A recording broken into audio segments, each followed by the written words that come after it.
Welcome sa Acts Community Ministries. Welcome sa online service. Welcome ngayong umaga.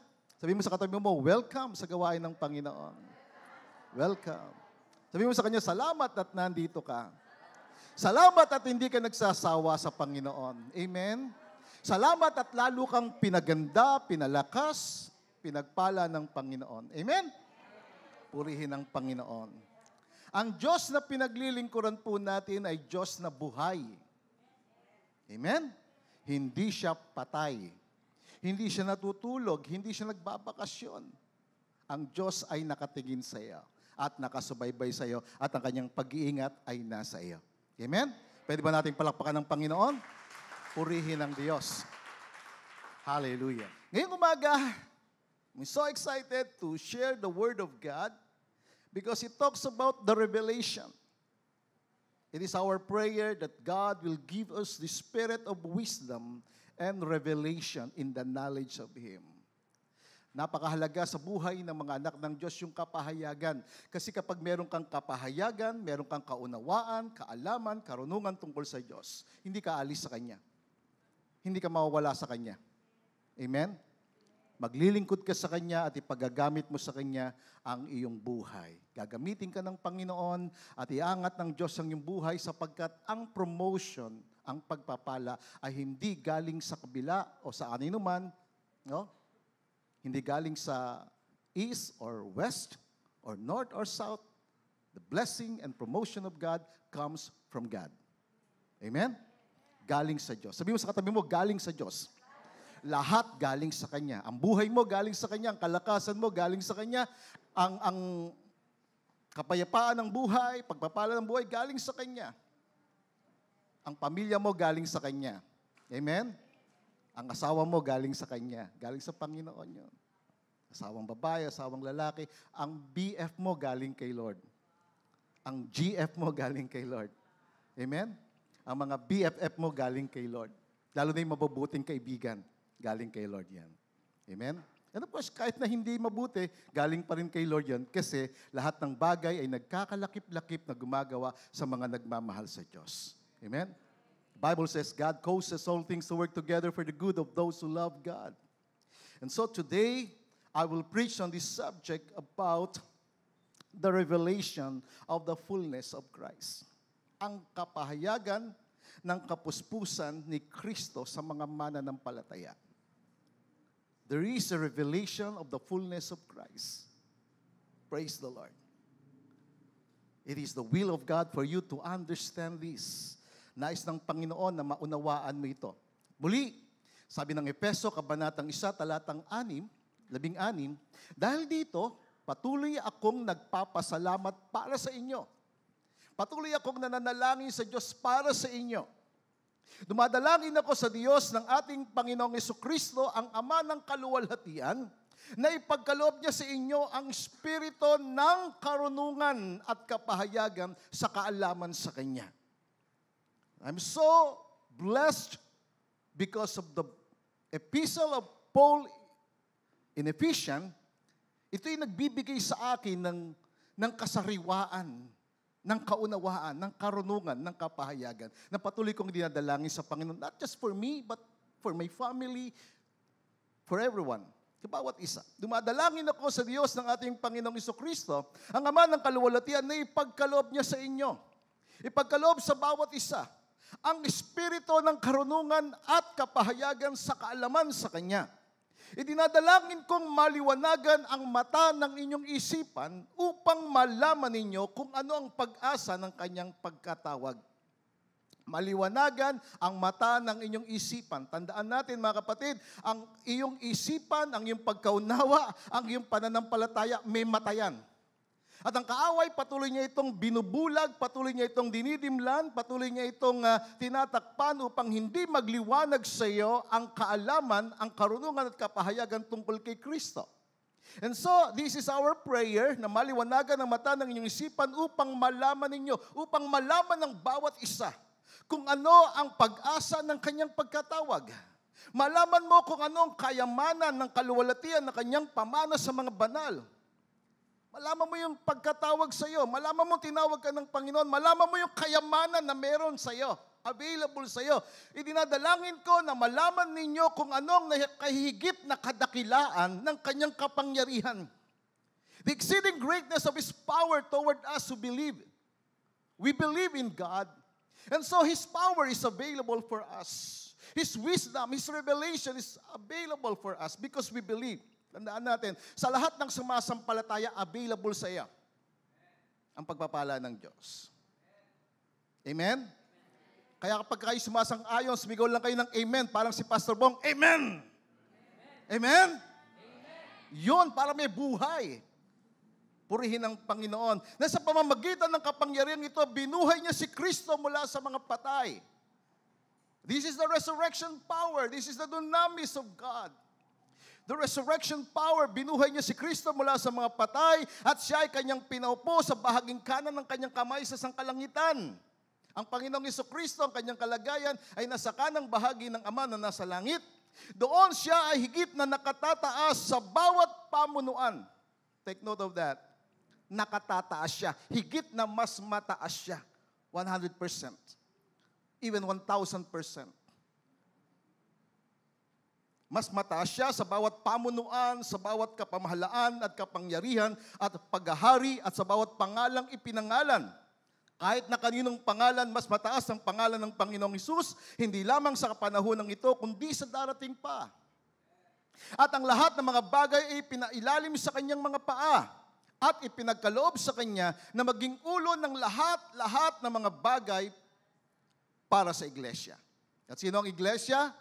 Ang mga mananampalataya, ang believers.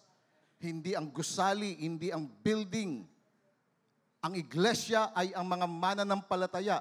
Pakisabi sa katabi mo, ikaw ang iglesia ng Panginoon. Ikaw ang tahanan ng Panginoon. Ikaw ang templo ng Banal na Espiritu. Amen? Ikaw ang nais panahanan ng kapuspusan, ng kapangyarihan, ng buhay ng Diyos. That's why Jesus came to give us life. At yung life na yon, abundant life. Ang iglesia, ang kanyang katawan, ang kapuspusan niya na pumupuno sa lahat-lahat. Amen?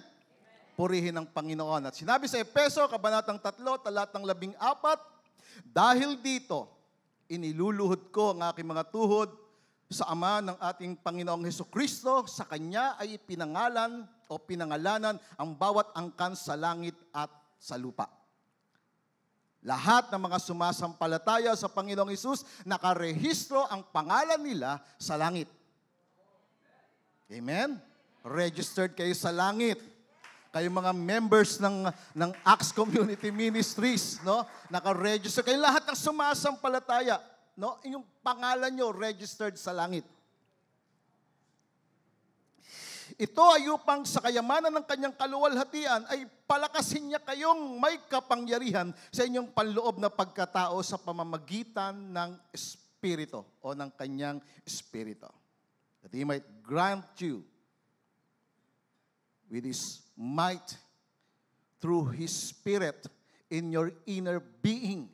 Sa iyong spiritual na pagkatao, yung totoong ikaw ay yung Espiritu na nananahan sa katawan na to. Ikaw yon. Nananahan sa katawan na yan, ikaw yan. Yung totoong ikaw ay yung spirit being, yung inner being, yung pagkataong espiritu. Ayan. Palakasin niya kayong may kapangyarihan sa inyong panloob na pagkatao sa pamagitan ng kanyang espiritu. Kaya yung Holy Spirit, kumukonect dun sa espiritu mo. Kaya nga sabi ng Proverbs 20 verse 27, sabi doon na the spirit of a man is the lamp of God. Kapag buhay ang espiritu mo, nililiwanagan ka ng Panginoon. Pero kapag patay ang espiritu mo dahil sa kasalanan, wala ang liwanag ng Diyos, wala ang gabay ng Panginoon. Kaya maraming tao, sira ang buhay, wasak ang buhay, napariwara ang buhay. Pero ang mga anak ng Diyos na buhay ang kanilang espiritu, nililiwanagan ng Panginoon, nagsashine sila sa mundong ito sapagat ang liwanag ng Panginoong Jesucristo ay nasa kanilang buhay. Amen? Purihin ang Panginoon. Ito ay upang si Kristo ay manahan sa inyong mga puso sa pamamagitan ng pananampalataya. Believe by faith. We speak by faith. We believe in Jesus. Na manahan siya sa puso ng bawat isa sa pamamagitan ng pananampalataya.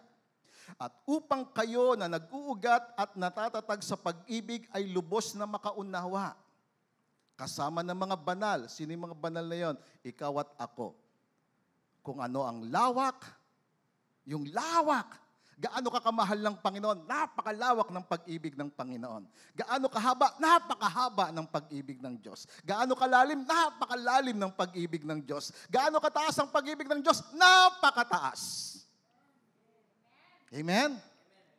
Na maunawaan ninyo kung ano ang lawak, ang haba, ang lalim, at ang taas ng pag-ibig ni Kristo, nang sa gayon kayo ay lubos na makaunawa ng pag-ibig ni Kristo, na nakahigit sa kaalaman, at upang kayo ay mapuspos ng lahat ng kapuspusan ng Diyos, mapuspos kayo, for you to have, that you might be filled with the fullness of God.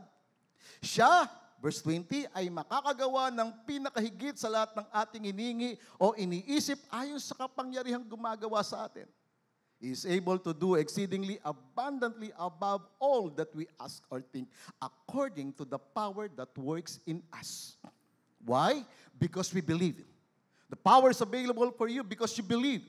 Healing is available for you because you believe. The blessing of God is available for you because you believe. Because we believe. Amen? Amen. Dahil ikaw ay sumasampalataya, lahat ng bagay, lahat ng nasa Diyos ay para sa iyo. Amen? Sumakanya nawa ang kaluwalhatian sa iglesia, sa mga mananampalataya sa pamagitan ni Kristo Jesus, sa lahat-lahat ng salit lahing magpakailan paman siya nawa. Amen. Can we give Him the praise? Thank you, Lord. Now, tingnan natin itong dalawang verse na makikita natin sa binasa natin na nangungusap o nagpapahayag, nagre-reveal ng fullness ni Kristo at ng Diyos sa mga mananampalataya. Una, Ephesians 1:23. In the New English Version or translation, it says, the church is His body, the fullness of Him who fills all in all. Take note of that. The church is His body. Ang iglesia ay katawan ng Panginoong Jesucristo. Ang kapuspusan ng Panginoong Jesucristo. Ang Panginoong Jesucristo, siya yung pumupuno, siya yung nagpupuspos sa kanyang katawan, sa kanyang iglesia, sa bawat mananampalataya. Ito ang tinutukoy ng kasulatang ito. That Christ is the head of the church is His body, the fullness of Him. Ang iglesia ang kanyang katawan, ang kapuspusan niya, na pumupuno sa lahat-lahat. Ephesians 3:19, sabi rito, and to know the love of Christ which passes knowledge, that you may be filled with all the fullness of God. Na malaman mo, maunawaan mo ang pag-ibig ni Kristo na nakahigit, beyond understanding, beyond your comprehension, kung gaano katindi yung pag-ibig ng Panginoong Jesucristo, at upang kayo ay mapuspos ng lahat ng kapuspusan ng Diyos, that you may be filled with all the fullness of God. Now, sa dalawang verse na yan, makikita natin yung salitang fullness. Sabihin natin, fullness. Sabihin pa natin, fullness.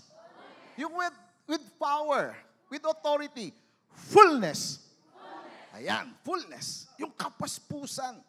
Alam niyo ba ibig sabihin ng fullness? Fullness is a sense of completeness.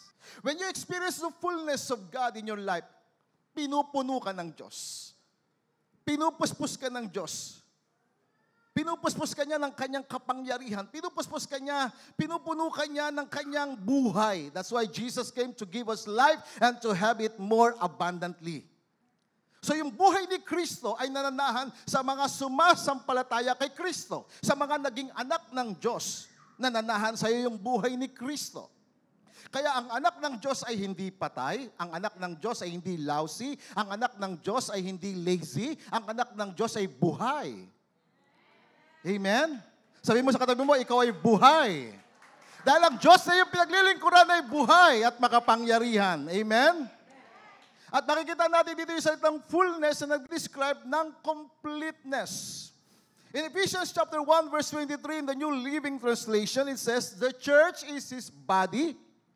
It is made full and complete by Christ. Praise the Lord.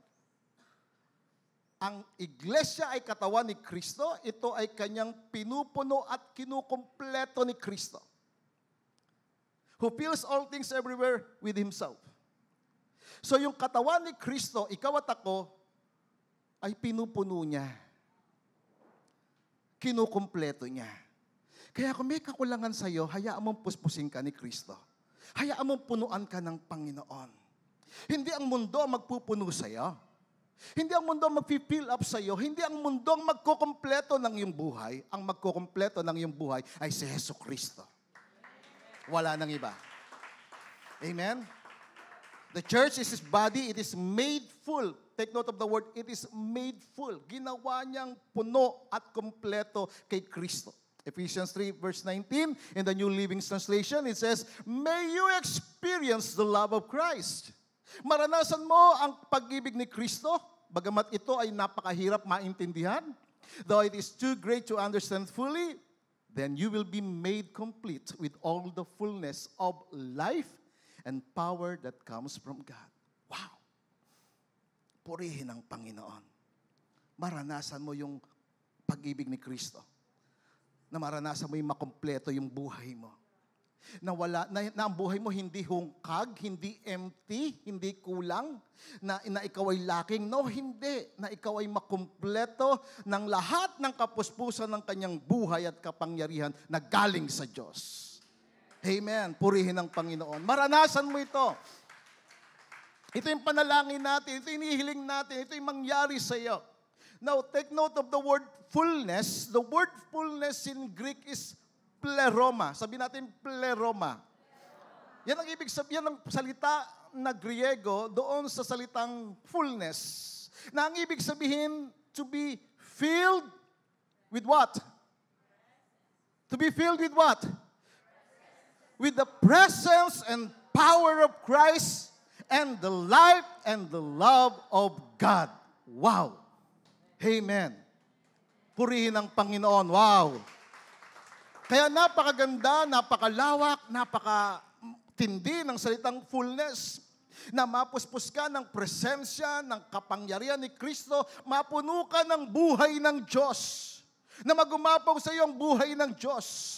Na magliwanag sa iyo ang buhay ng Diyos. Na ang pag-ibig ng Diyos sa iyong buhay ay sumagana. Hindi ka maghahanap ng ibang pag-ibig.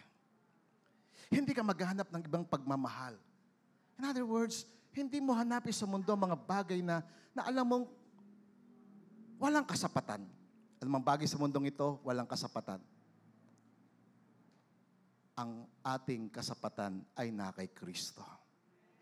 Ang iyong kapuspusan, ang iyong kapunuan ay na kay Kristo. Nasa ating Panginoong Jesucristo. Amen. Can we give Him the praise? Hallelujah. Purihin ang Panginoon. Kaya yung salitang kapuspusan, yung salitang fullness, ito yung kapunuan ng Diyos sa iyong buhay. Napupunuin ka ng Diyos, pupunan ka ng Diyos. Kung anong lacking sa iyo, kung anong kakulangan sa iyo, pupunuin ka ng Panginoon. To be filled with the fullness of God is to be conscious of the revelation of God's nature. Ang mapuno ka ng kapuspusan ng Panginoon ay yung maging conscious ka, maging aware ka ng presence ng Panginoon. Mga kapatid, may revival na nagaganap ngayon sa Amerika, sa Asbury, nagsimula noong February 8 at ang tindi ng paglaganap ng revival na yon. Ang tindi ng pagkilos ng Panginoon. Bakit si Lord nagbigay ng kanyang pagpukaw?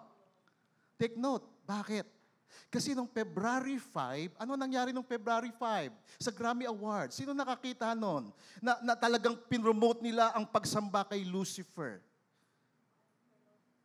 3 days after, 6, 7, 8, the presence of God manifested in Asbury. At hanggang ngayon, yung presence ng Panginoon ay lumalaganap sa Amerika. And I pray to God na ang revival, ito yung heart ko ito yung panalangin ko mga kapatid Yung buhay ng Diyos, yung pag-ibig ng Diyos, yung pagkapangyarihan, pagkilos ng Diyos talagang umapaw sa atin at lumaganap sa ating pamilya at sa lahat ng tao, maranasan nila ang pag-ibig ng Panginoon. Maranasan nila yung lawak, maranasan nila yung haba, maranasan nila yung lalim at taas ng pag-ibig ni Kristo na hindi kayang maipaliwanag. Hindi kayang ipaliwanag na bakit minahal ng Diyos ang isang makasalanan. Makasalanan siya, marumi siya, pero minahal siya ng Panginoon, pinatawad siya, nilinis siya, binago siya. Hindi kayang ipaliwanag yon. It is because of His love. It's about being being aware, being conscious of the revelation of God's nature.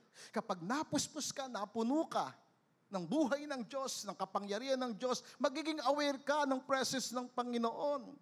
Mamahalin mo ang Diyos, paglilingkuran mo ang Diyos. Hindi mo na nanasain ang mga teleserye. Hindi na magiging madrama ang iyong buhay dahil sa kapapanood mo ng mga drama sa telebisyon. Amen? Parang tahimik tayo. Pastor, may tinamaan ka dun ah. Kasi mayroong araw-araw, puro drama ang pinapanood eh. Araw-araw yun ang buhay. Paggising sa umaga, TV, hanggang maghapon TV. Bakit? Kasi pinupuno ng mundo ang isipan, ang kalooban ng mga tao. At hindi yun ang nais ng Diyos. Nais ng Diyos, mapuno ang mga tao, lalong-lalo na yung mga anak niya na sumasampalataya sa Kanya. Mapuno ka ng mga bagay ng Diyos. Mapuno ka ng buhay ng Diyos. Mapuno ka ng kaalaman sa Diyos. Mapuno ka ng kahabagan ng Diyos. Mapuno ka ng pag-ibig ng Diyos. Hallelujah. Amen. To be filled with the fullness of God is to be conscious of the revelation of God's nature and to be yielded, na ikaw ay magpasakop sa Kanyang presensya, sa Kanyang kapangyarihan, sa Kanyang kalakasan, sa Kanyang spiritual authority sa iyong buhay. Sa Kanyang moral excellence, sa Kanyang character, sa Kanyang righteousness, sa Kanyang holiness. Yung kabanalan niya, maranasan mo. Yung klase pagka yung kabanalan ng Diyos, naranasan mo. Mapuno ka ng kabanalan ng Diyos. Lalayuan mo ang masama. Lalayuan mo ang marumi. Lalayuan mo yung mga panonood ng malaswa. Ano ba yung pinupromote ng TV? Ang pinupromote lagi ng TV yung pandaraya, yung cheating, yung third party, yung immorality. Pinupuno nito ang kaisipan at damdamin ng mga tao. At sinasabi ng mga direktor, yan ang realidad ng buhay eh. Nagdidikta sila sa kaisipan ng bawat tao. Masigit na kailangan natin yung pagkilos ng Diyos. Kailangan natin ng revival. Sabi mo sa katabi mo, kailangan natin ng revival. Kailangan natin ng kapuspusan ng Diyos. Kailangan nating maranasan ang kapangyarihan, ang kabanalan, ang kadakilaan ng Diyos. Purihin ng Panginoon. Hallelujah. Kapuspusan ng Kanyang pag-ibig, ng Kanyang buhay. You see, the fullness of God is His complete nature and attributes. Pag sinabing fullness of God, ito yung kabuuan ng Diyos. Yung Kanyang kalikasan, yung Kanyang katangian, yung Kanyang karangalan. Ito yung totality of everything that God is. Yung kabuuan ng Diyos na pumupuspos. Yung Kanyang character, yung Kanyang holiness, yung Kanyang life, yung Kanyang light, yung Kanyang love, yung Kanyang grace, yung Kanyang mercy. That is the fullness of God. Pag naranasan ng isang tao yung fullness ng pag-ibig ng Panginoon, ibang klase yun. Kaya napakaganda nitong Ephesians 1:23 that you and me is the body of Christ, the church, the fullness of Christ. Ikaw ay fullness ni Kristo. Ikaw ay kapuspusan ni Kristo. Ikaw ay yung kabuuan ni Kristo. Ephesians 3:19, that you may be filled with all the fullness of God, with all the nature and the attributes of God. Mapuno ka ng pag-ibig ng Panginoon. Mapuno ka ng buhay ng Diyos. Sino may gusto nun? Para sa iyo yun. And that is the revelation of the fullness of Christ. For you to be filled. Tingnan natin si Kristo sa Colossians 1:15. Christ is the visible image of the invisible God. Christ is God at work. Pag nakikita mo si Kristo nagpapagaling, ang Diyos nagpapagaling. Pag si Kristo nangangaral, ang Diyos nangangaral. Bakit? Kasi anumang bagay na narinig ni Kristo sa kanyang Ama, yun ang kanyang sinasabi. Anumang bagay na nakita niya sa kanyang Ama, yun ang kanyang ginagawa. Because Christ is the image of the invisible God. Siya'y Diyos. Hindi siya tao lang. Of course, 100% na tao siya, pero 100% na Diyos siya. He is the image of the invisible God according to the New Living Translation. He existed before anything was created and is supreme over all creation. Nag-exist na siya bago ma-exist ang lahat. He is supreme. Siya ang pinakamataas sa lahat ng bagay. According to the other version, siya yung tinatawag na firstborn, meaning siya yung pinakamataas, pinakadakila, pinakamakapangyarihan. Si Kristo ang larawan ng Diyos na hindi nakikita. Christ is God at work. Siya ang panganay na anak at pangunahin sa lahat ng mga nilikha. Colossians 1:16 in the New King James Version, it says, "For by Him all things were created that are in heaven and that are on earth." Lahat ng bagay ay nilikha sa pamamagitan niya. Sa pamamagitan ni Kristo, lahat ng bagay ay nilalang sa sangkalangitan at sa sangkalupaan. Visible and invisible, mga bagay na nakikita at hindi nakikita, siya ang lumikha. Whether thrones or dominions or principalities or powers, all things were created through Him and for Him. Si Kristo ang lumikha ng mga bagay na hindi natin nakikita. Alam ba ninyo na mayroong mga pamunuan, mayroong mga dominion, may mga kaharian na hindi pa natin nakikita? At siya ang lumikha nun. In the spiritual world, nilikha niya ang lahat ng bagay sa pamamagitan niya at para sa Kanya. Colossians 1:17, it says, He is before all things. Siya ay una sa lahat ng bagay. And in Him, all things consist. Meaning, in Him, all things hold together. All things consist. Ibig sabihin na lahat ng bagay nag-uugnay-ugnay dahil siya yung nag-uugnay, dahil siyang may kontrol ng lahat ng bagay. Siya ang may hawak sa lahat ng bagay. Ang bagay ay nabubuhay dahil sa Kanya. Dahil kay Kristo. Amen? Lahat ng bagay kumikilos, gumagalaw. In Him we move and have our being. The reason why I am alive, the reason why you are alive, because of Him. Siya ang nagbigay ng buhay at ikaw ay nabubuhay dahil sa Kanya. Na maunawa mo ito, magkaroon ka ng kapahayagan, ng pagkakilala, pagkaunawa at kaalaman sa Kanya, na ikaw ay nabubuhay para sa Kanya, hindi para sa sarili mo. Lalo na tinanggap mo siya bilang Panginoon na tagapagligtas ng iyong buhay. Pag sinabing Panginoon, siya yung Lord. Siya yung owner ng iyong buhay.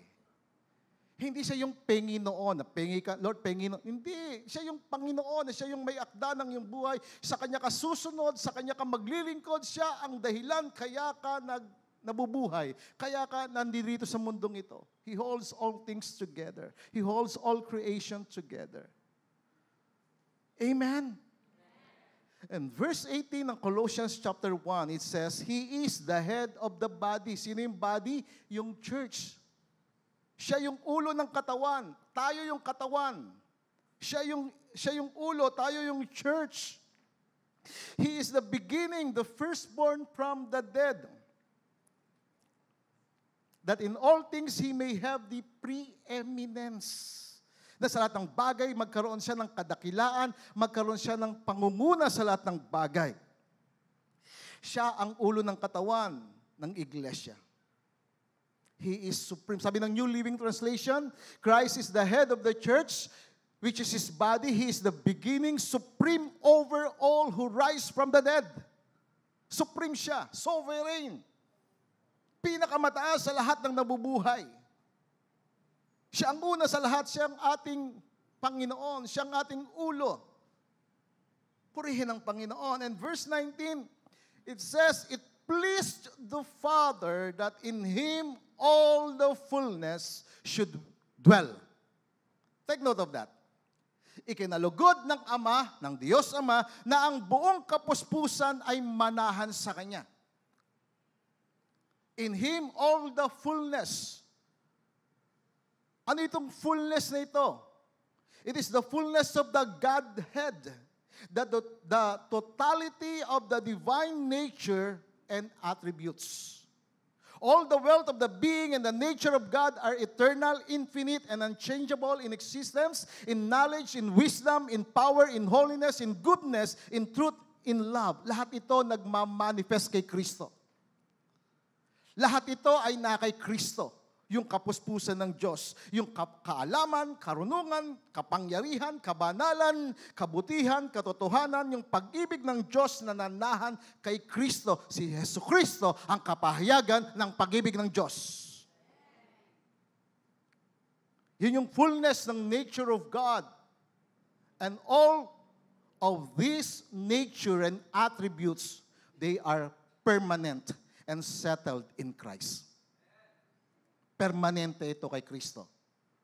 Yun ang binabanggit ng Colossians 1 verse 19 in the Amplified Bible. Ano sinasabi? It pleased the Father for all the fullness. Nalugod ang Ama ng lahat ng kapuspusan ng pagka-Diyos. Pag sinabing deity, it is the sum total of His essence, all His perfection, powers, and attributes to dwell permanently in Him, the Son, the Lord Jesus Christ. The sum total of His essence, of God's essence, all His perfection. Kaya si Jesus Christ, perfect siya. Perfecto siya. Makapangyarihan siya. Nananahan sa Kanya ang kapuspusan, ang kabanalan, ang kapangyarihan ng Diyos. Ang buhay ng Diyos nasa Kanya. At si Yesu Kristo yung pumupuspos sa Kanyang iglesia. Sino yung iglesia? Yung mananampalataya, ikaw at ako. Kaya ang nananahan sa atin, nung tinanggap mo si Kristo, tinanggap mo yung attributes ng Diyos, tinanggap mo yung pag-ibig ng Diyos, tinanggap mo yung buhay ng Panginoon. At dapat siya ang manahan, dapat siya ang manaig sa iyong buhay, hindi ikaw. Kasi kapag ikaw ang nanaig sa iyong buhay, ikaw nasusunod sa iyong buhay, ang pinapapasok mo ay ang mga bagay ng mundo. Ano pinapapasok mo sa iyong buhay? Yung galit, yung sama ng loob, yung pagkainis, pinapapasok mo sa iyong buhay. Dahil ikaw ang nasusunod. But in reality, we are the church, the body of Christ. Si Kristo yung ulo. Tayo yung kanyang katawan. At dahil siya yung ulo, dapat siya yung manaig sa atin. Siya yung ating Pangulo. Siya yung we have the mind of Christ. We are the temple of Christ. We are the temple of the Holy Spirit. At dapat manaig sa atin yung kanyang pag-ibig, yung kanyang kabanalan, yung kanyang katuwiran, yung kanyang katotohanan, manaig sa iyo. At makita mo, mabubuhay ka. At makikita sa iyo ang kapangyarihan ng Panginoon. Purihin ang Diyos. Hallelujah. Colossians chapter 2 verse 9, it says, in Him dwells all the fullness of the Godhead bodily. Sa Kanya nananahan ang kapuspusan ng pagka-Diyos na ayon sa kahayagan sa laman. Nahayag sa Kanyang kapuspusan ng pagka-Diyos. The Trinity, the Father, the Son, and the Holy Spirit dwell in Him. He is the fullness of the Godhead. Hindi ito ma-recognize Hindi ito maintindihan ng maraming tao. Lalo na yung mga taong nagtuturo ng Biblia na napaka-religyoso pero kinukuha lang na siniselect lang nila kung ano yung mga para sa kanila. But not the whole Bible. Kay Kristo nananahan. Kaya si Kristo Diyos.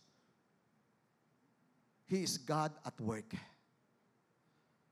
In Him dwells all the fullness of the Godhead bodily.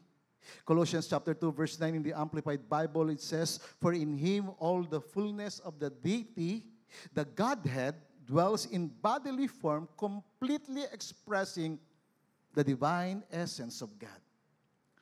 Siya yung expression ng Diyos. The perfect expression of God. The sum total of it all, yung kabuuan, exact representation of God Himself. Sa Kanya nananahan yung kapuspusan. Sa Kanya nananahan ang kapangyarihan ng Panginoon. At sabi ng verse 10 ng Colossians chapter 2, pakibasa ng malakas. Ready? Go. And you are who is? Sino naman kompleto sa Kanya? Sino? Sabi mo sa katabi mo, ikaw. You are complete in Him. Ikaw ay kompleto sa Kanya. Ikaw ay buo sa Kanya. Na siya ang ulo ng lahat ng mga principalities, ng power, ng lahat ng pamunuan at ng pamamahala. In the Amplified Bible, it says, in Him you have been made complete. Sa pamamagitan niya, sa Kanya. Kaya I challenge everyone to read the epistles of Paul. Ephesians, Philippians, Colossians, Thessalonians, Corinthians, Romans, the 13 books, the 13 epistles of Paul, makikita mo kung ano yung kalagayan mo kay Kristo, kung sino ka kay Kristo, kung ano meron ka kay Kristo. I am what the Bible says I am. I have what the Bible says I have, and I can do what the Bible says I can do. It's about your position in Christ. It's about your authority in Christ. Kaya takot sa iyo ang demonyo, hindi mo lang alam. Pero kapag nakakapanood ka ng horror, ikaw ang natatakot. Bakit? Ito yung pinapapasok mo sa iyong buhay. Pinupuno mo yung isipan mo ng takot, kaya ka natatakot. Alam ba ninyo, ang takot ay espiritu? At kapag pinalayas mo ang isang masamang espiritu, aalis siya, sabi ng Matthew chapter 12, aalis yan. Maghahanap yan ng lugar na kung saan siya ay pwedeng manahan. Pero dahil wala siyang matiran, babalik siya doon sa kanyang pinanggalingan. At kung nakita niya yung pinanggalingan niya na walang ginagawa na pagbabago sa kanyang buhay, magdadala pa yung masamang espiritu na yon ng 7 masamang espiritu at babalik doon sa taong dati niyang tinirhan at yung taong yon lalo pang magiging worst. Kaya kapag ang isang tao na wala kay Kristo, umalis kay Kristo, lumayo siya kay Kristo, si Kristo yung kanyang ulo, nawala na siya kay Kristo, na-disconnect na kay Kristo, wala na siyang ulo. At kapag wala ka ng ulo, ang magiging ulo mo yung demonic forces na. Ayaw natin yon. Pero nakakita tayo ng mga taong naging masama ang buhay nila nung nawala sila kay Kristo. Si Kristo ang ating ulo. Tayo yung kanyang katawan. We are the flesh and bones of Jesus. According to Ephesians 5:30. Tayo yung kanyang laman, tayo yung kanyang buto, tayo yung kanyang katawan, tayo yung kanyang representative. Ikaw yung templo ni Hesus Kristo. Ikaw yung templo ng banal na Espiritu. Ikaw yung ambassador ni Kristo. Ikaw yung kanyang kinatawan, ikaw yung kanyang representative. At sa pamamagitan ni Kristo, take note of that, in Him, in your spiritual position kay Kristo, you are complete. Kompleto ka. The more na inuunawa mo, the more na tinatanggap mo itong kapahayagan na ito, the more na kinikilala mo ang sarili mo kay Kristo ka, you belong to Christ, you belong to God, you belong in Him, then you are made complete. Kinukompleto ka niya. Amen. Kinukompleto. Ako, kinukompleto niya ako. Ang daming kulang sa akin. Kulang ako sa pag-ibig, kulang ako sa pansin, kulang ako sa pagmamahal. Kinumpleto ako ni Lord. Amen. Praise the Lord. Sino rito kay SP? Kulang ka sa pansin. Na pag hindi ka nakamayan, ay ayoko na dyan, hindi ako nakamayan, hindi ako pinansin ni Pastor, ayoko na dyan, hindi na ako babalik dyan. Punta na ako sa ibang church. Kung kay SP ka, kung kulang ka sa pansin, kulang ka sa pagmamahal, ang magkukompleto sa iyo, hindi si Pastor, si Jesus Christ. Matinding kalagayan ko dito, pinagpapawisan ako. Minsan sinisipon pa ako ng konti. Pero I'm so excited to preach the Word of God. Bakit? Kasi pinupuno ang mga kakulangan ko ni Kristo. At kapatid, pupunuan ni Kristo ang mga kakulangan sa iyong buhay. Amen. Kinakailangan maintindihan mo lang yung spiritual position. Nasaan si Kristo? Nung binuhay siya ng Ama, saan siya nilagay? Sa kanang bahagi ng Diyos Ama. Doon siya nilagay. At nasaan ang position ng mga anak ng Diyos? Ephesians chapter 2, verse 5 to 6. Ni-raise niya tayo. He raised us up together. Amen. And He made us sit together in the heavenly places in Christ. Take note of that. Ephesians 2, verse 6. Pinuhay ka niya. At ikaw ay kanyang pinupong kasama niya. Ilang bilyon ang nakaupo na kasama ni Kristo? Ilang bilyon ang Kristiyano na kasama niya nakaupo? Ilang bilyong Kristiyano na alam nila, na naiintindihan nila yung kanilang spiritual position kay Kristo? Ilan sila? Ilan dito ngayong umaga ang nakakaalam, nakakaunawa ng kanyang spiritual na kalagayan kay Kristo? Every Sunday we pray the prayer. We pray that prayer para mag-sink in sa puso natin. Every day, 100 of times, I keep on praying that the God of our Lord Jesus Christ, the Father of glory, may give to me, may give to my family, may give to my children The spirit of wisdom and revelation in the knowledge of Him. That the eyes of my understanding, the eyes of our understanding be enlightened. That we may know what is the hope of His calling, what are the riches of the glory of His inheritance, and what is the exceeding greatness of His power toward us who believe. Maintindihan mo, malaman mo na ikaw ay tinawag at napakatindi ng pagkatawag sa iyo. Yung pag-asa ng pagkatawag mo matindi. Yung kayamanan mo matindi. Yung pamana sa iyo ng Panginoon matindi. All His blessings are available sa iyo. Pero nasaan yon? You have not because you ask not. Hingin mo yun sa Kanya. Hingin mo yung pagpapala mo. Lumakad ka sa kapangyarihan. Lumakad ka sa kaunawaan. Lumakad ka sa kapahayagan ng Panginoon. In Him, you have been made complete. Amen. Pakasabi sa katabi mo, kay Kristo, kumpleto ka. Pag nawala ka kay Kristo, lagot ka na. Amen. Lagot ka pag nawala ka kay Kristo. Kay Kristo, kumpleto ka. Siya yung ulo mo. Amen. Tayo yung katawan. Pag na-disconnect ka sa ulo, lalakad ka na wala ka ng ulo.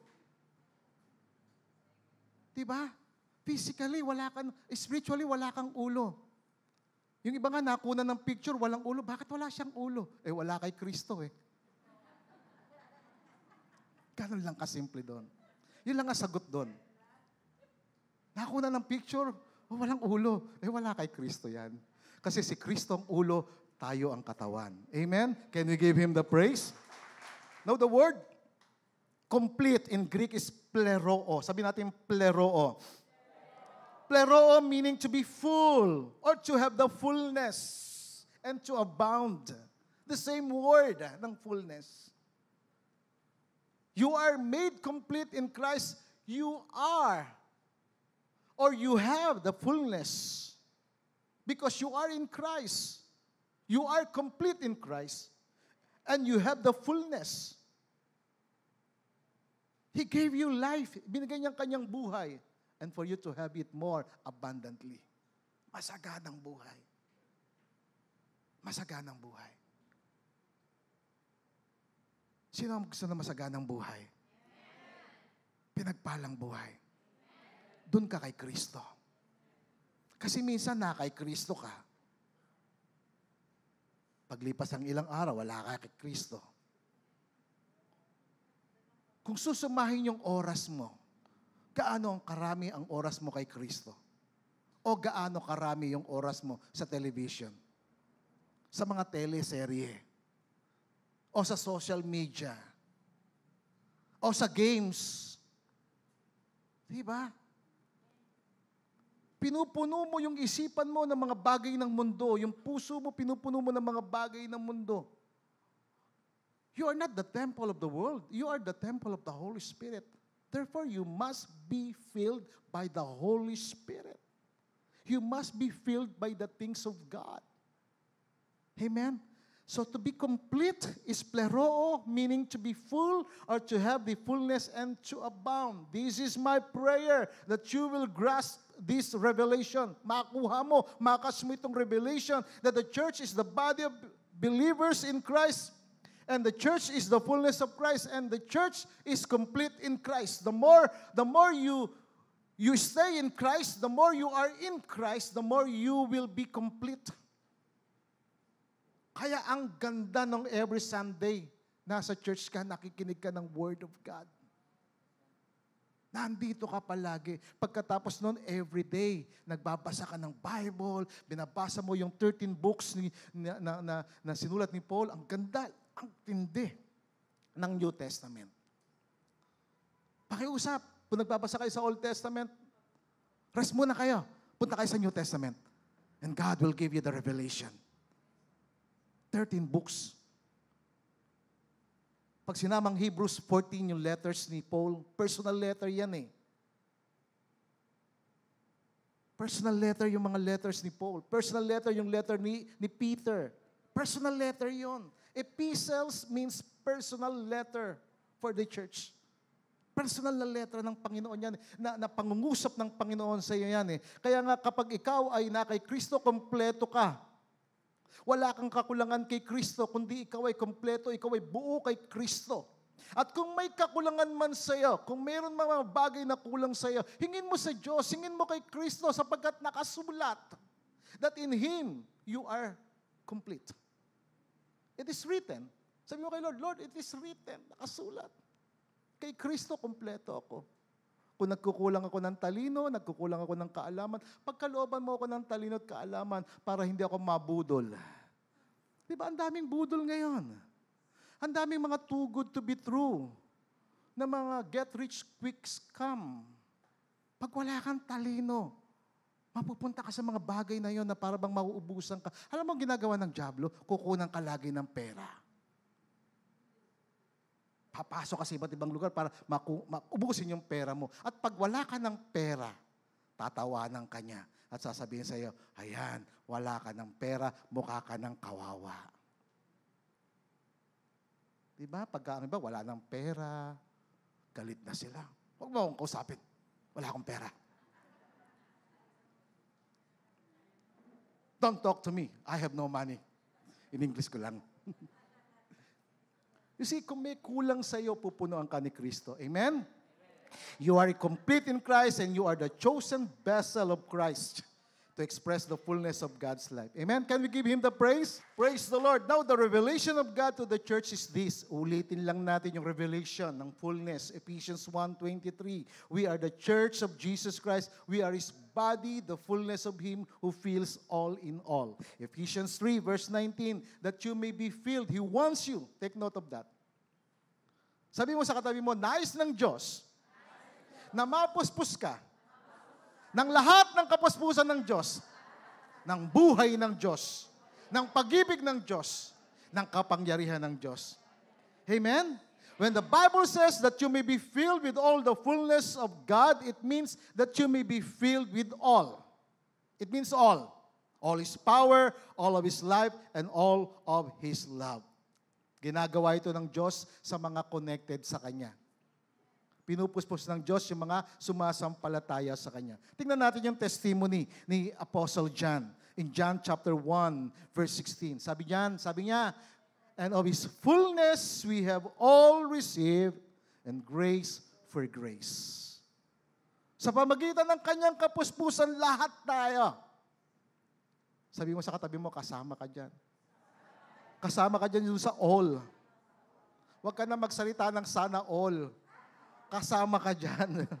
Amen? Pakitapik mo yung katabi mo. Sabi mo sa kanya, kasama ka dyan. Sumampalataya ka dyan. Kasama ka dyan. Walang iwanan dito. Huwag ka lang mang-iwan.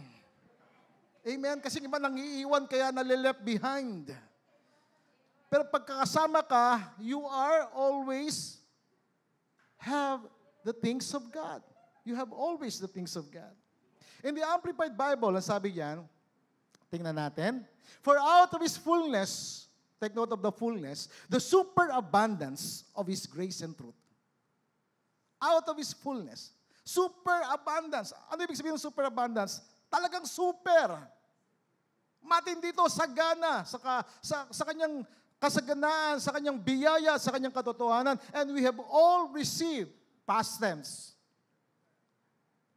Spiritually speaking, tinanggap mo na.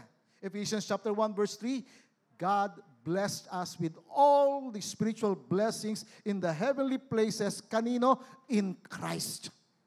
Tinanggap mo na yan kay Kristo. Lahat yan, tinanggap mo na kay Kristo. Na kay Kristo lahat yan. Punuin ka lang. Lumapit ka lang. Makipag-isa ka lang. Connect mo lang yung sarili mo kay Kristo. We have all received grace upon grace, spiritual blessing upon spiritual blessing, favor upon favor, and gift, heaped upon gift. Natingnan ko yung word na heaped sa dictionary. Ang ibig sabihin pala ng heap, ito yung isang tambak. Tambak na regalo nasa iyo.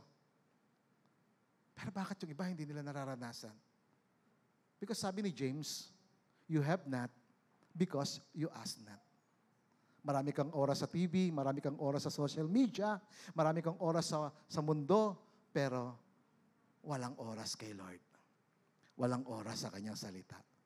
Kaya mas napupuno ka pa ng mga bagay ng mundo, ikaw na Christian, Mas napupuno ka pa ng mga bagay ng mundo kaysa ng mga bagay na mula sa Diyos. But the Bible says, it is written, it is past tense, we have all received. Tumanggap na tayo. I-practice lang natin. I-execute lang natin sa buhay natin. Ipamuhay mo lang. Sa kasaganaan ng kanyang biyaya, tumanggap tayong lahat ng sunod-sunod na pagpapala. Kaya binabanggit natin, sinasabi natin kay Kristo ang buhay pataas ng pataas ng pataas. Kay Kristo ang buhay paganda ng paganda ng paganda. Kay Kristo ang buhay pasagana ng pasagana ng pasagana ng pasagana ng pasagana. Kay Kristo ang buhay payapa ng payapa ng payapa ng payapa. Walang kaguluhan kay Kristo, walang confusion kay Kristo. Meron kay Confucius, pero kay Kristo walang confusion. Amen? Now, dahil naintindihan na natin itong kapahayagan na ito, magsisimula na ako magturo. Magsisimula na ako magtanong. What must we do to express the fullness of Christ? Ano dapat nating gawin? Ano ang dapat gawin ng isang anak ng Diyos, ng isang iglesia ng Panginoon, ng isang katawan ni Kristo para maihayag mo ang kapuspusan ni Kristo, ang kapuspusan ng Diyos sa iyong buhay? Sabi ni Apostol Pablo kay Timothy, sabi niya sa verse 20, Paul said, through the Spirit of God, to Timothy, his beloved son in the faith, sabi niya, in a great house, there are not only vessels of gold and silver, but also wood and clay, some for honor, and some for dishonor. So ano dapat natin gawin? Una, we must be a vessel of honor to express the fullness of what God desires. Kapatid, maging sisidlan ka na ikapupuri, maging sisidlan ka ng Diyos na katangi-tangi, sapagkat ikaw ay templo ng Holy Spirit, ikaw ay katawan ni Kristo, ikaw ay kapuspusan ni Kristo, maging sisidlan ka, maging vessel ka na magbibigay ng kapurihan, ng karangalan sa Kanya. Amen? Kaya dapat anong gawin? Cleanse yourself. If anyone cleanses himself from the latter, he will be a vessel for honor, sanctified and useful for the master, prepared for every good work. Ang sino mang lumalayo sa kasamaan, ang sino mang nililinis niya ang kanyang sarili, ay katulad ng sisidlang natatangi, vessel of honor, vessel of God's pleasure, vessel of God's power, vessel of God's life, vessel of God's love. Amen. Minsan magagalit ka na. Minsan maiinis ka na. Pero you will be reminded by the Holy Spirit that the fruit of the Holy Spirit is in you. The love of the Holy Spirit. The joy of the Holy Spirit. Alam niyo, minsan ang hirap mag-alis ng galit. Naiintindihan ko po yung nagagalit. Naiintindihan ko po minsan yung mga ang hirap magpatawad, yung nainis ka, nagalit ka. Pero alam mo, kapag ikaw ay na kay Kristo, ang pag-ibig ni Kristo nasa iyo, kahit anong gawin sa iyo, hindi ka gaganti. Bakit? Kasi ang pag-ibig ni Kristo nasa iyo. Alam nyo, mula nang inaral ko tong Ephesians chapter 1, 2, 3, 4, 5, 6, particularly chapter 1, chapter 3, chapter 6, we battle not against flesh and blood, but against principalities and powers and rulers of darkness and wicked spirit in the high places. Kalaban natin yan, hindi tao eh. Alam mo, noong mga nakaraang linggo, hindi ko lang ito tinestify, pero I will testify this. Papatotoo ko sa inyo, presidente ako ng aming community, ng aming subdivision. At merong isang tao na bigla na lang nagalit sa akin. Wala akong ginagawa sa kanya. Galit siya sa akin. So, nung nagalit siya sa akin, hindi ko na siya pinansin. Umalis na lamang ako. Pero, lalaki ako eh. tao ako eh. Nanggigil ako eh. Nagalit din ako eh. Kasi hinamon ako eh, inambahan ako eh. Dati pagka ginanon ako talagang away na. Kasi dati, may nakatira sa akin na demonyito. Kaya lang yung demonyito, lumayas na. Ang nakatira na sa akin ay ang Holy Spirit. Ako na yung templo ng Holy Spirit.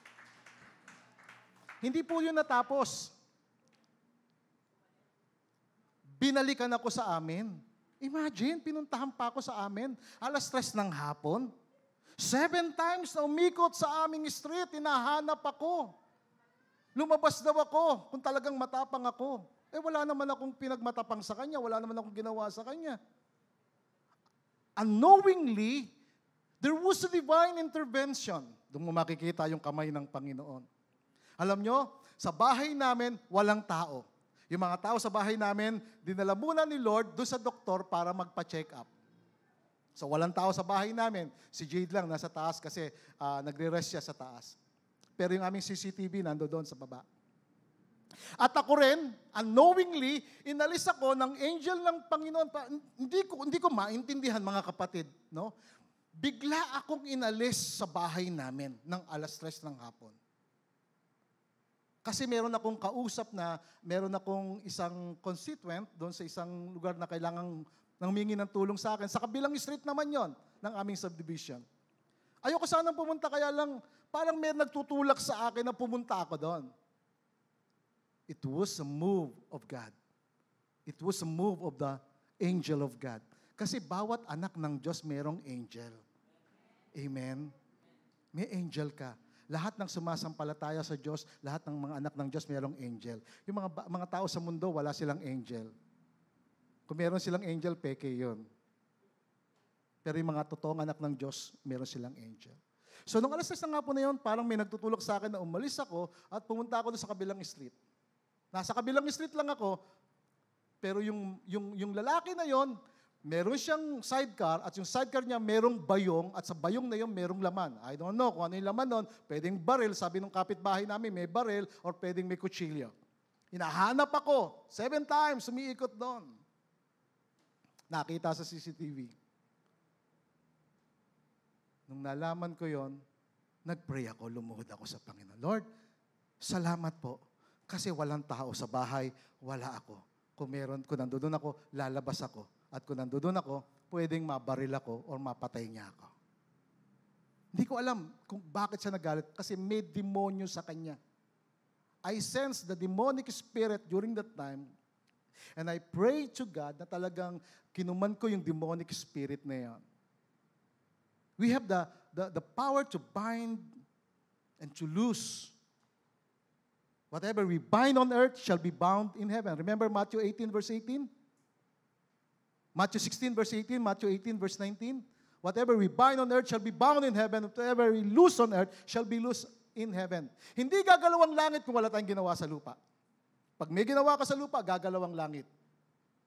So tinalian ko yung masamang espiritu. Ang ginawa ko, humingi ako ng tulong sa barangay.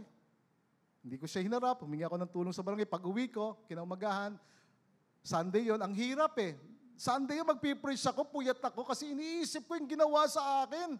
Hinaharas ako sa bahay namin. Presidente ako ng subdivision, hindi ako ginalang. At ako, isa pa, pangalawa, unang-una pastor ako. Pangalawa, presidente ako ng aming subdivision, hindi niya ako ginalang. But I prayed to God. At alam niyo, nung nag-pray ako sa Panginoon, at first, pinatawag siya ng barangay, hindi siya pumunta. The second time, I keep on praying to God,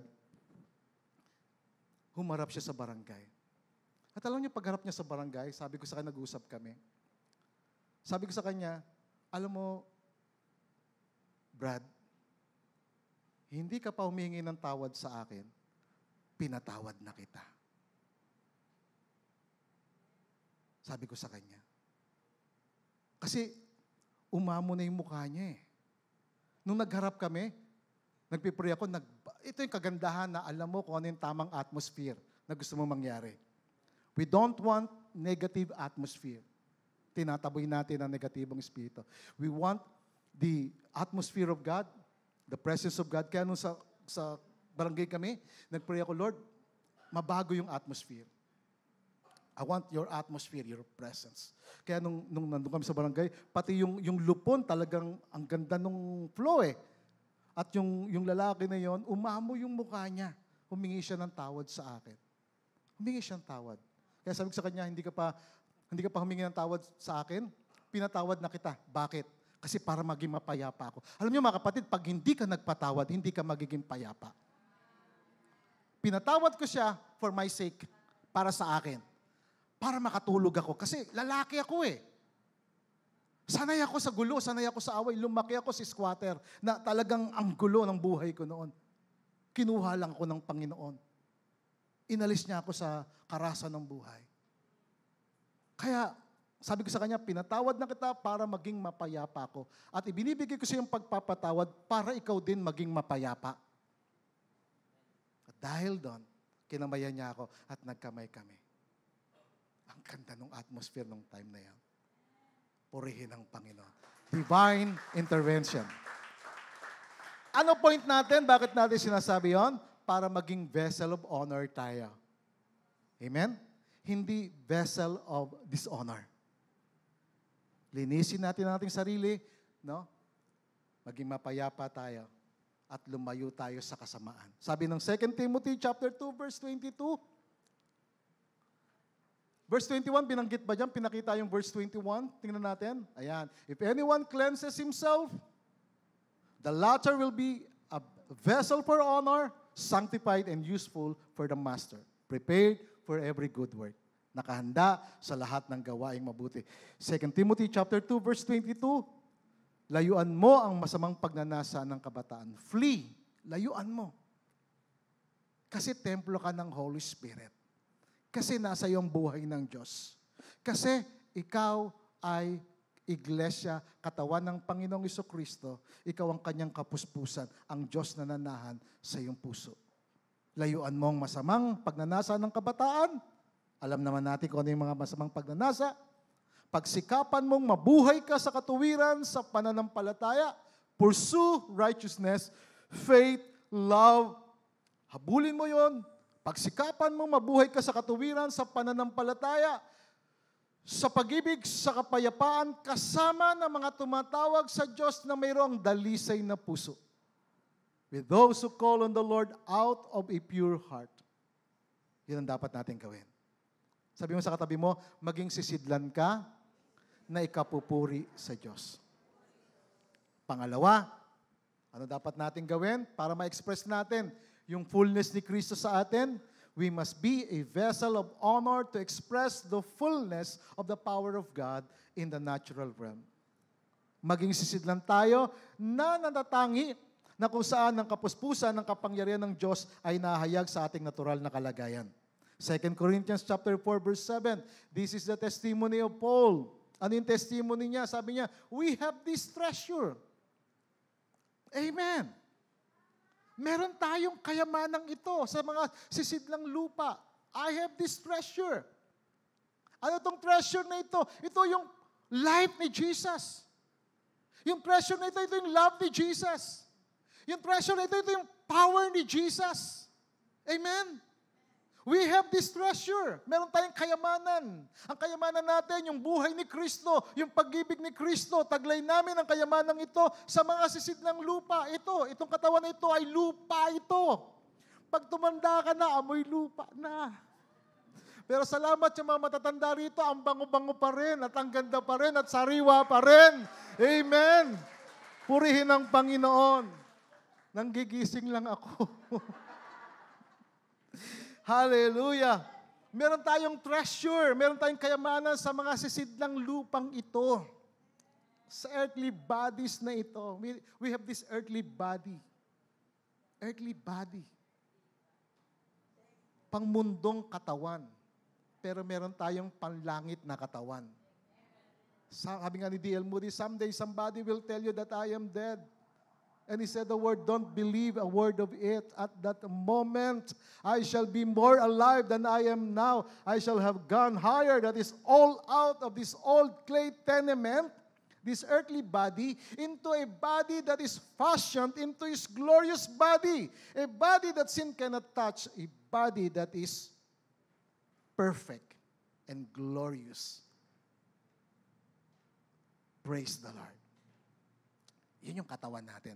Ito ang katawan natin, kailangan itong taglayin muna yung kapangyarihan, yung pag-ibig ni Kristo. Mapuno ang pusong ito, mapuno ang kalooban mo ng kayamanan na galing sa Diyos, yung katotohanan ng Diyos, yung katuwiran ng Diyos, yung pananampalataya sa Diyos, yung pag-ibig ng Panginoon. At kaya nga nasabi niya sa verse 8, sabi niya sa verse 7, that the excellence, balikan natin sa verse 7, that the excellence of the power may be of God, not of us. Kaya pag nagte-testify ka, ang napupuri ang Diyos, ikaw, hindi. Kasi instrumento ka lang. Nagbibigay tayo ng kaluguran sa Diyos. That the excellence of the power be of God and not of us. That He might increase and I might decrease. Siya ang may taas, ako may baba. Siya ang mapapurihan, ako ang magisisidlan. And verse 8 sabi niya, we are hard-pressed on every side. Sa bawat panig, pinagmamalupitan kami, pinipressure kami, sabi niya. Pero hindi kami nakakrush. Ibig sabihin, hindi kami nadudurog. Nalilito, we are perplexed, nalilito, but not in despair, hindi nawawala ng pag-asa. Amen? Pag nasa iyo ang kayamanan, nasa iyo ang kapuspusan ni Kristo, nasa iyo ang kapangyarihan, nasa iyo ang pag-ibig, ang buhay ng Diyos, nalilito ka minsan. Malilito ka talaga minsan. Pero hindi ka mawawala ng pag-asa. Amen? Minsan ikaw ay pagmamalupitan, minsan ikaw ay bubuli, pero hindi ka dudurugin. Bakit? Because God is in control. Praise the Lord. Verse 9, persecuted but not forsaken. Pinag-uusig, subalit hindi pinababayaan. Minsan makakaranas ka ng pag-uusig, pero hindi ka pababayaan ng Diyos. Amen? Hindi ka niya pababayaan. Inilulugmok, struck down, or inilulugmok but not destroyed. Struck down but not destroyed. Inilulugmok, pero hindi ka napupuksa. Hindi ka mawawasak. Bakit? Kasi ang buhay ng Diyos, kapangyarihan ng Diyos nasa iya. Verse 10, always carrying about in the body the dying of the Lord Jesus, that the life of Jesus, yung buhay ni Kristo, ay mag-manifest, makita sa iya. Si Kristo ang makita sa iyo. Si Kristo ang makita sa akin. Bakit? Tayo ang katawan ni Kristo. Ikaw at ako ang representative, ambassador ng Panginoong Jesucristo. Ikaw ang templo ng Panginoon. And because of that, verse 11, sabi rito, for we who live always delivered to death for Jesus' sake, that the life of Jesus also may be manifested in our mortal bodies. Sapagkat habang kami nabubuhay, lagi kaming ibinibigay sa kamatayan dahil kay Jesus, dahil kay Kristo. Upang ang buhay ni Jesus, ang buhay ni Kristo ay mahayag sa aming laman na may kamatayan. Amen? Purihin ang Panginoon. Hallelujah. It's about the life of Jesus. It's about the life of God. The fullness of Jesus. The fullness of God in our lives. Lahat ng authority na kay Kristo at binigay niya sa atin, yung authority na yon, yung kapangyarihan na yon, nung tayo ay sumampalataya sa Kanya.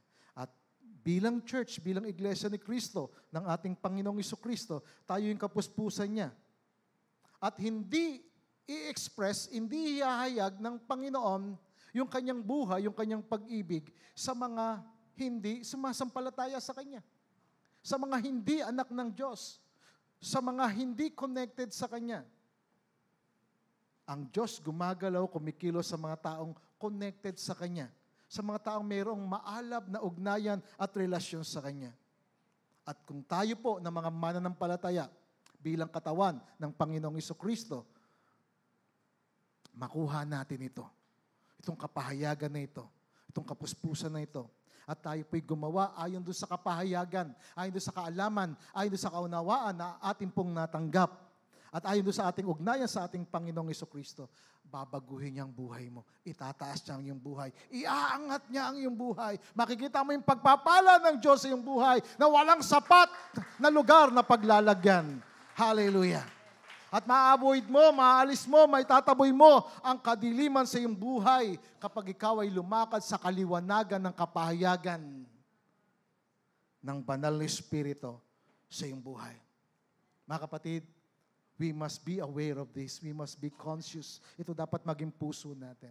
And I will close on this, Ephesians 1:22 in the New Living Translation. Sabi diyan, take note of that. That is your position. Inuulit ko sa inyo, dinidiin ko sa inyo, ipinapaalam ko sa inyo, it is your position, spiritual position. God has put all things under the authority of Christ and has made Him head over all things for what? The benefit of the church. Para sa benepisyo mo. Para sa kapakinabangan mo. Para sa kapakanan mo. Lahat ng bagay nasa ilalim ni Kristo. At ginawa siyang ulo ng lahat ng bagay. Para sa kapakinabangan, para sa kapakanan, para sa pagpapala ng iglesia ng Panginoong Jesucristo. And the church is His body. Ang church ay katawan ng Panginoon. It is made full and complete by Christ. Being in Christ, it means completeness. Out of Christ, incomplete ang buhay. Out of Christ is INC. Incomplete. Kapag wala si Kristo. Purihin ang Panginoon. Tayong lahat ay tumayo. Hallelujah. At sabay-sabay nating banggitin ang mga salitang ito. Ang kapangyarihan. Sabihin natin, ang kapangyarihan na bumuhay kay Jesucristo mula sa mga patay ay nasa akin. Ang resurrection life ni Kristo ay nasa akin. Ang kapangyarihan ni Kristo ay nasa akin. Ang kaliwanagan ng Diyos ay nasa akin. Ang pag-ibig ng Diyos ay nasa akin. Ako ay sisidlan para sa kapurihan, para sa karangalan ng Diyos. Ako ay pinabanal, nilinis, pinatawad ng Diyos. Para sa Diyos. Ako ay katawan ni Kristo. Si Kristo ang aking ulo. Ako ang laman, ang buto. Ako ang physical body ni Kristo. Ako ang kamay ni Kristo. Ako ang paa ni Kristo. Napupunta sa mga taong nangangailangan ng kaligtasan. Ako ang kamay ni Kristo. Ipapatong ko ang aking mga kamay sa mga may sakit at sila'y gagaling sapagkat ako ay sumasampalataya kay Kristo. Ako'y pinapanahanan ng banal na Espiritu. Amen. Amen. Purihin ang Panginoon. Hallelujah. Hallelujah. Mga kapatid, hindi natin tinanggap ang espiritu ng mundo. 1 Corinthians chapter 2 verse 12. Hindi natin tinanggap ang espiritu ng mundo. We have not received the spirit of the world, but the Spirit who is from God, the Holy Spirit, the Spirit of truth. That we might know, malaman mo, ang mga bagay na libreng ibinigay sa iyo ng Diyos. Malaman mo, that you might know the things that have been freely given to us. Libre. Ang kapayapaan, libre. Ang karunungan na galing sa Diyos, libre. Ang kaalaman na galing sa Diyos, libre. Si pastor, libre sa inyo. Ako ay representative ng Diyos para sa inyo. Verse 13, these things we also speak not in words which man's wisdom teaches. Hindi tayo nagtuturo dito sa kaalaman ng tao, but which the Holy Spirit teaches. Kundi kung ano yung tinuturo ng Banal na Espiritu, comparing spiritual things with spiritual. Nakita nyo, dami nating verse. Kino-compare natin ang mga spiritual things with spiritual. Hindi tayo nagbibigay ng doktrina ng tao, kundi ng doktrina ng Diyos, ng aral ng Diyos. Amen. Let's pray. Lord, salamat sa iyo pong message ngayon po sa amin. Pinagpala mo kami. At kami sasamba sa iyo, Panginoon, ngayong umaga. Thank you, Lord. Hallelujah. Thank you, Jesus. Hallelujah. Thank you, Jesus. Oh, we worship you, Lord God. We love you, Jesus. Thank you, Lord. Punuin mo kami. Punuin mo ang aming puso, ang aming kalooban ng buhay ni Jesus, ng pag-ibig ni Jesus. Punuin mo kami, Panginoon, ng karunungan, ng kaalaman, ng kapahayagan, ng kaliwanagan, ng Banal na Espiritu. Gawin mo kaming sisidlang ikapupuri. Make us a vessel for honor, for the honor of God, for the honor of Jesus Christ, for the honor of the Holy Spirit. Make us a vessel of God, the body of Christ, the fullness of Christ, that we might be filled with all the fullness, with all the nature and the attributes, with all the fullness of God. Fill us, Lord, for we are your people as we worship you. Loving Holy Spirit, thank you for your presence. Reveal your presence to your people. In Jesus' name, amen.